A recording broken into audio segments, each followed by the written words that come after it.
Sober Girls Yoga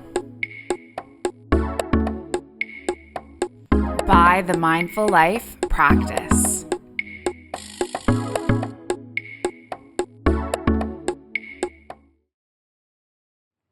Hi yogis, welcome back to Intuitive. This is practice number 2 in your 10-part yin yoga series designed to help you make sense of your life off the yoga mat, drawing in the yamas and the niyamas. So this practice today is themed around the intention of Satya, which is truth or honesty.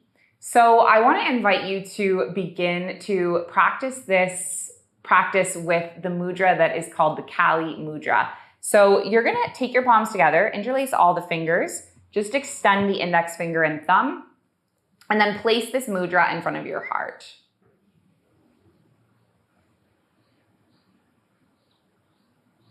So the Kali Mudra represents destroying darkness, transformation, letting go, and bringing in light. And that's really what our Satya practice is all about. Satya is living with truth, being truthful towards ourselves, being truthful towards others.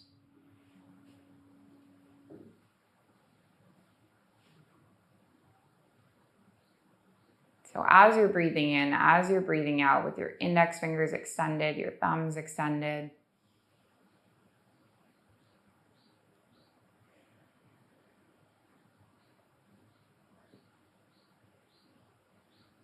I invite you to reflect on what does living with honesty mean to you?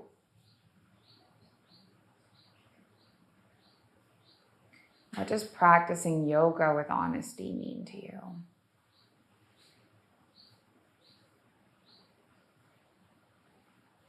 How can you bring Satya into your practice?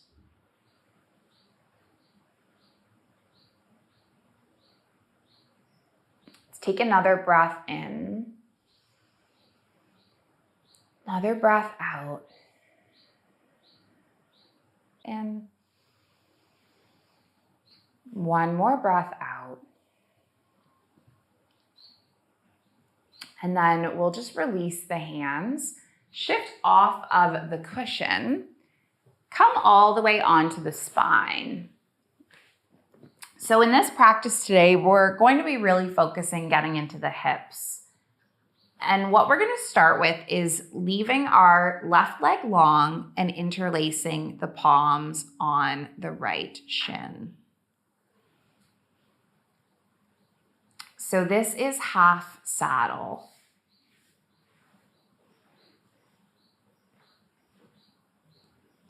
I lied to you. This is half cradle.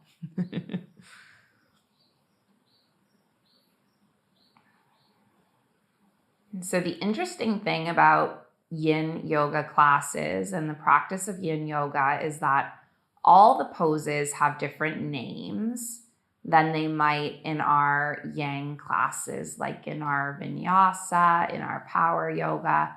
The reason why the poses have different names is it is to signify the intention behind the pose. So when we're holding poses in power yoga, we're trying to apply intensity.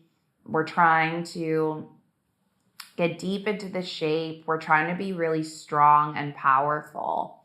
But yin yoga is not about being strong and powerful. It's not about pushing yourself. In this practice, we're going to be holding poses for a long duration of time.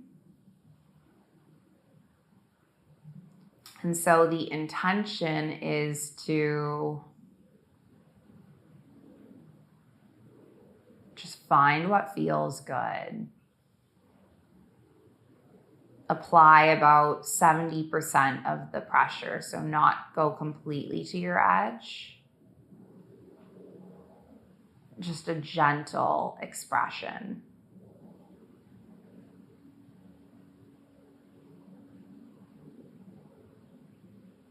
So that's why the yin poses have different names. It's to signify that it is a bit of a different shape.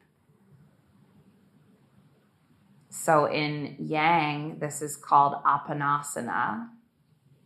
And in yin, it's called half cradle. Let's just stay here for about 5 more breaths.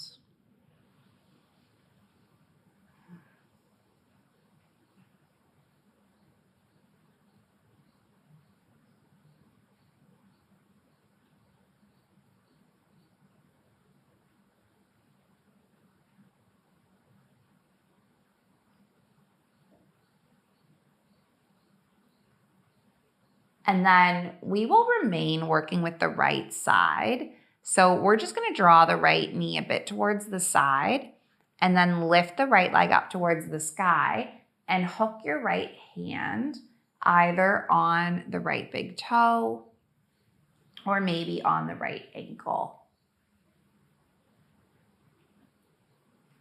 So this is a half happy baby in yang. And I forget what the name is in yin. So I am someone that comes from a power yoga background. I was a hot yoga teacher. Many of my students that will remember me from when I first started teaching yoga in Canada was that I only taught hot power yoga. And that is because of my own mental health. And the idea of becoming still and coming into a yin shape was really, really stressful for me. It was really hard for me.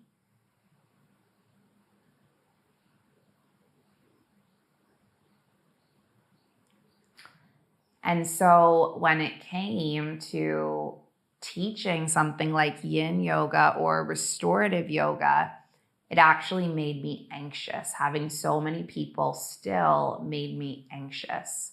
And it didn't seem like something I could do. And I actually started teaching yin yoga right before the Mindful Life practice was founded. And it was kind of by accident. It was a gym that I was working for, needed someone to teach a yin yoga class. And so I stepped into the role. And I found that I actually loved it. I love the stillness. I love the introspection. I love the silence. And I love that you can really get deep into a meaning or a thought or a message because there's so much time to think about and reflect on a topic.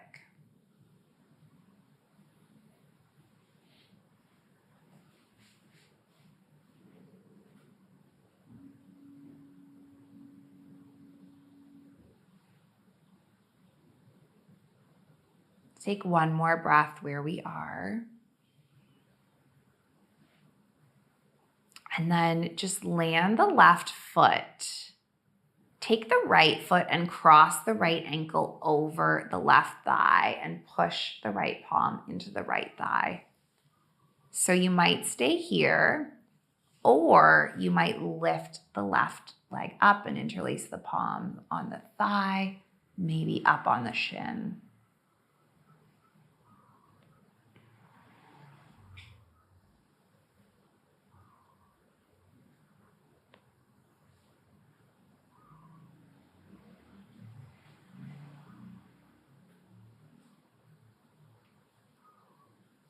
So this is thread the needle.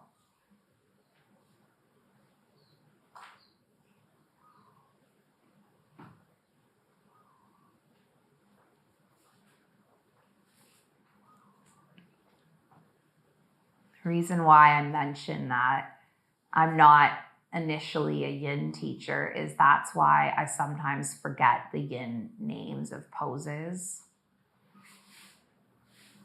And I also teach yin yoga in a very unique way that's very different from the way a lot of yin teachers teach.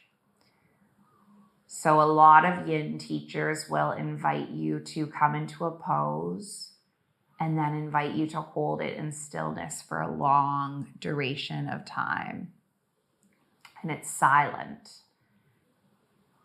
And that's a beautiful, beautiful practice. But for myself, as someone who was suffering from bipolar disorder and moving through depressed states and anxious states and manic states, being brought into a room and then held in silence for an hour was overwhelming. If I was in a head state that wasn't positive, it was an overwhelming experience.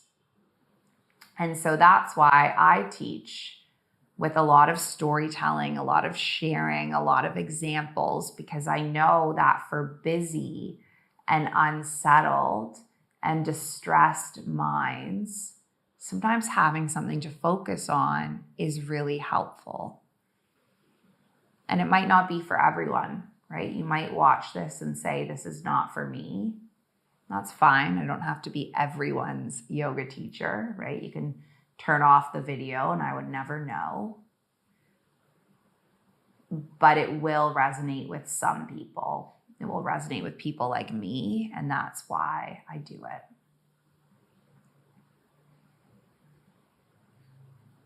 Now we're going to remain here for about 5 more breaths.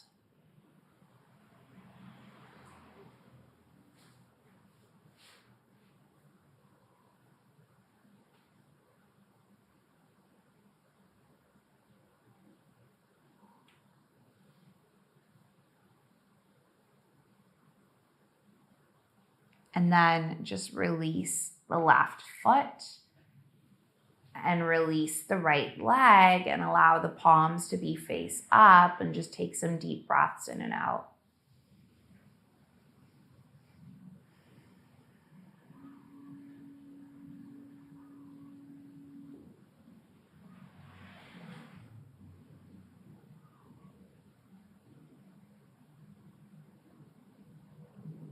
And as the whole body lands in stillness and settles into stillness, just pause and feel the difference between the right side and the left side.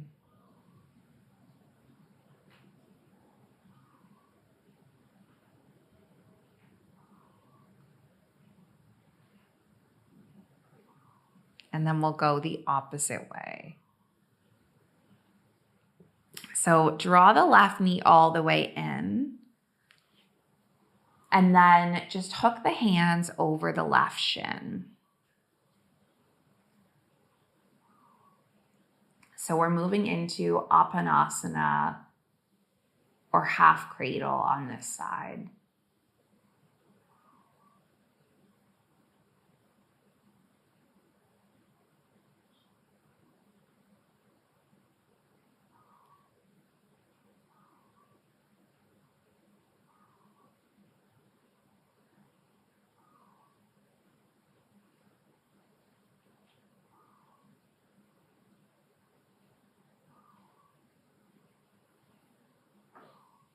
So what does the practice of the truth mean?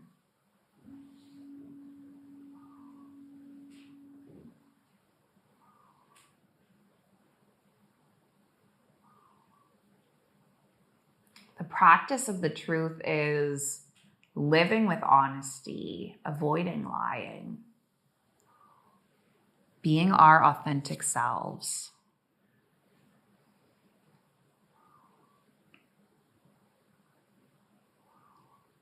And a question about truth that so often comes up when we have these conversations in yoga teacher trainings and circles of people living with yoga philosophy.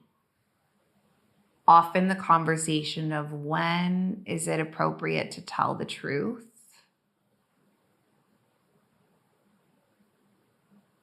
And when should I keep that truth to myself?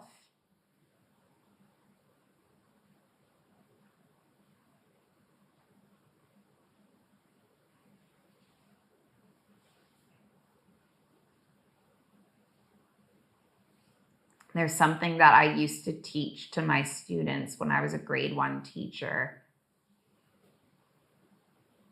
which was before you think, speak, or sorry, before you speak, think.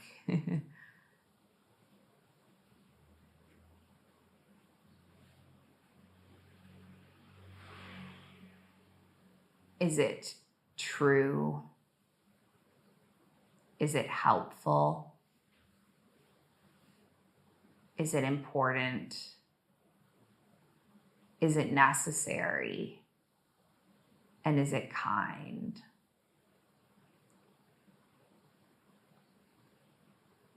I definitely did not make this up. It was like a poster in elementary schools. But I think that's an important part of the truth.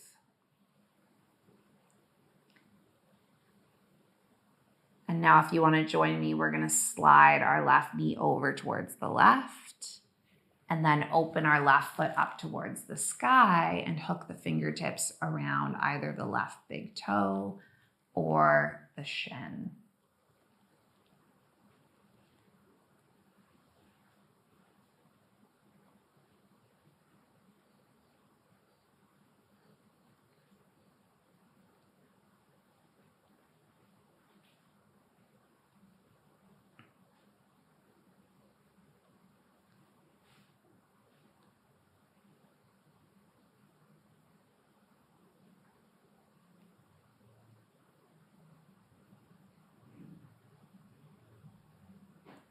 So what does it mean to speak our truth? We have to do it with love.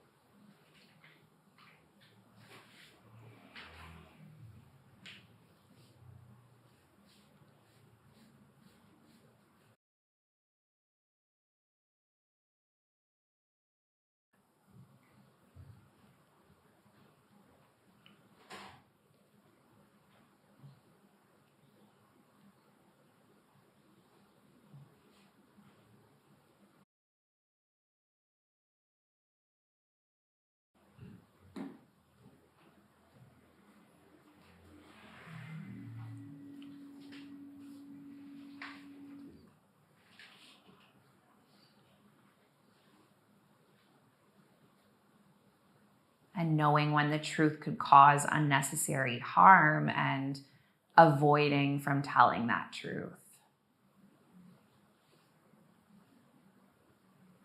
Let's take a few more breaths exactly where we are.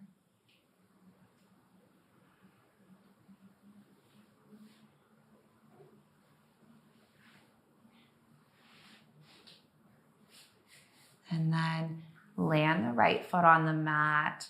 Cross the left ankle onto the right thigh. We'll just do one more, lifting the right leg up, interlacing the palms on the thigh or the shin.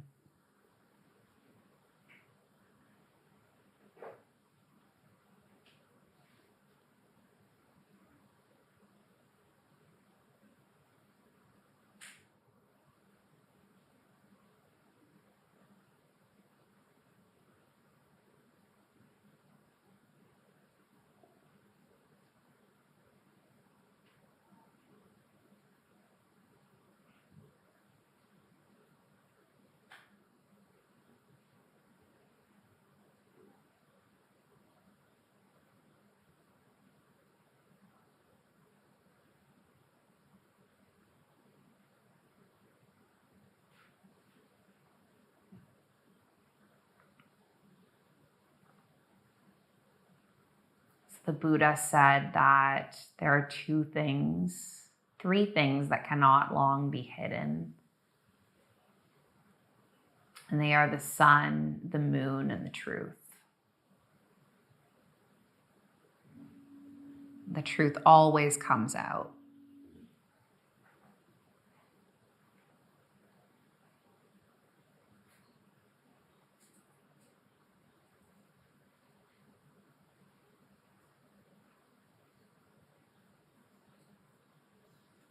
How does it feel inside your mind when you're living your truth?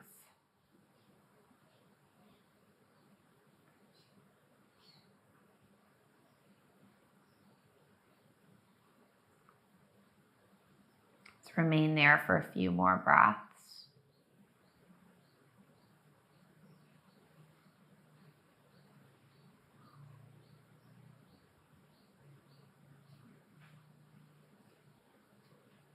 And then just release the right foot, release the left foot, and just pause for a moment and feel a rebound from this shape after we've held these hip opening stretches on one side and then the other. How does it feel now?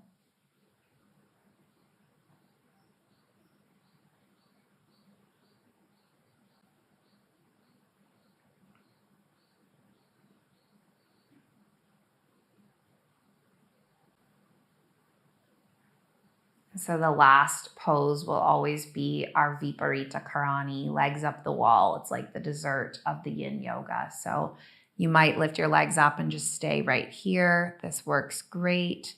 If you do want to join with legs up the wall, which is always my personal preference, you might scoot your body towards the wall and then send your legs around, lift them up, let your palms be face up.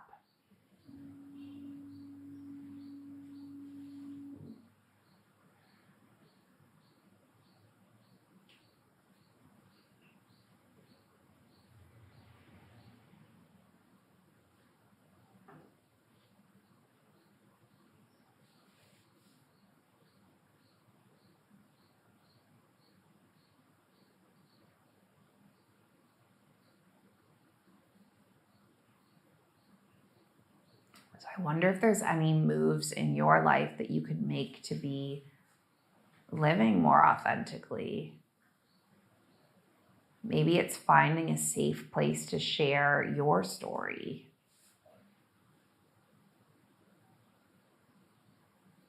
Maybe it's making a shift in your job, in the country you live in.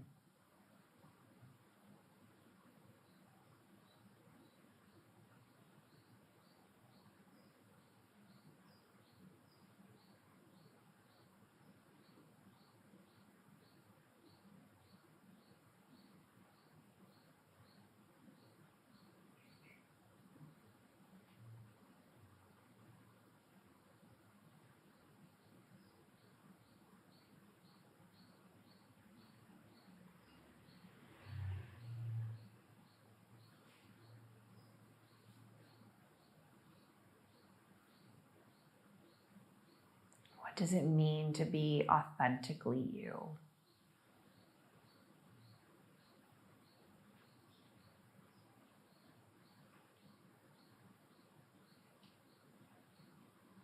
Now, if you want to stay with your legs up the wall, stay. If you want to stretch out into Shavasana, stretch out into Shavasana. Maybe you want to finish off in your seated meditation. Just choosing a pose that works for you. And at the beginning of the practice, we practiced Kali Mudra. The intention being to release darkness and bring in light.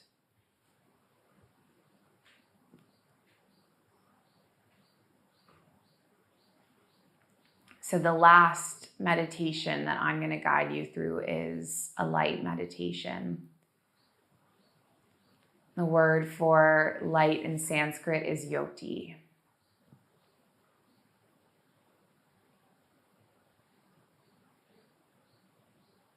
So in whatever shape you've chosen, whether it's seated or Shavasana or legs up the wall, I want you to picture a light. This is a light forming in the belly. This light can be any color.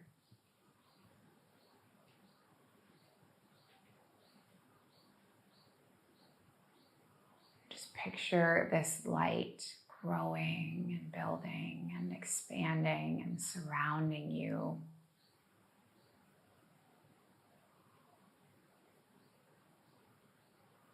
Coming all the way out from the center of the body, surrounding the mind.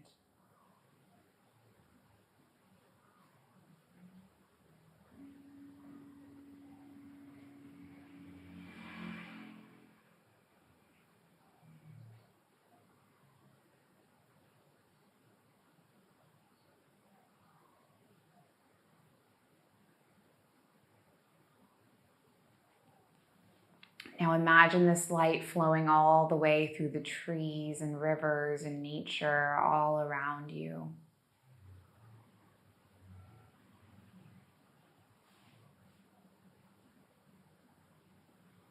The light is touching everyone and everything.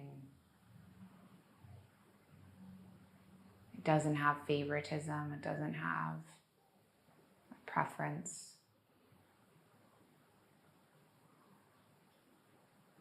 Everyone gets lit with the light.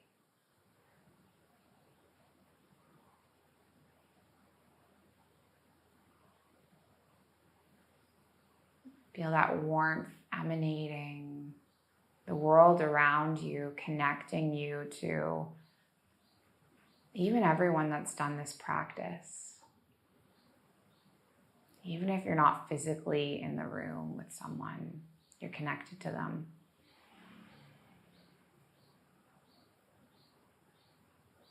Connected to everyone that's been part of the Mindful Life Practice community and Sober Girls Yoga.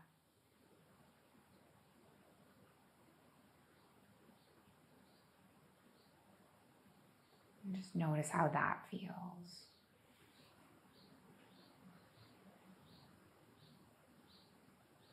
Remain in your pose, taking a few more breaths.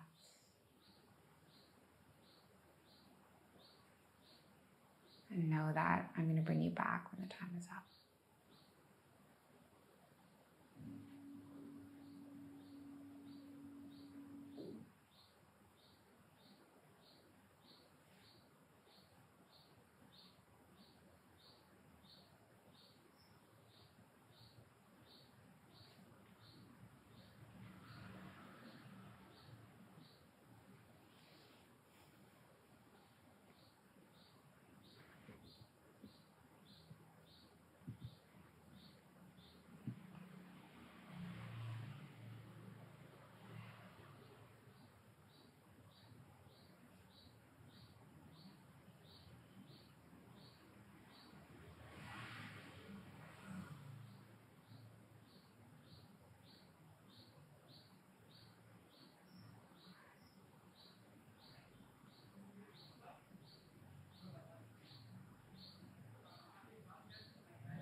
Samasta Sukhino Bhavantu Loka Samasta Sukhino Bhavantu Loka Samasta Sukhino Bhavantu Loka Samasta Sukhino Bhavantu. Just give your fingers and toes a little wake up wiggle. Nice long stretch, fingers all the way through toes. Curl the knees into the chest, give the body a sweet little hug. Make your way up and over to your seated shape. And if you do want to join me for one last time in Kali Mudra, you might interlace your palms, release your index finger and thumb.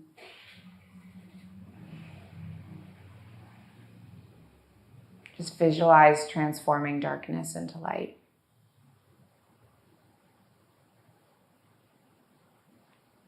And then gather that into heart center. Closing with our intention, the ancient intention, the original intention, passed from heart to heart through thousands of years. And it's that our practice remains steady and our efforts remain continuous, and that our yoga helps and heals, serves and benefits all beings everywhere. May all beings be safe. May they be happy. May they be healthy. May they be free.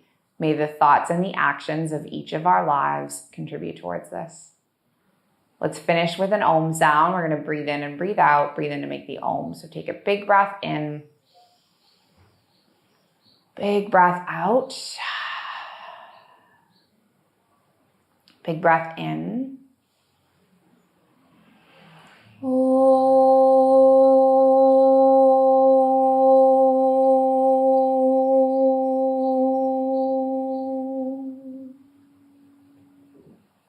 Thank you so much, yogis. Thank you for being here, sharing the space and the practice with me. I'm very grateful for your presence. The light in me, it sees and it honors the light in you. Thank you, thank you.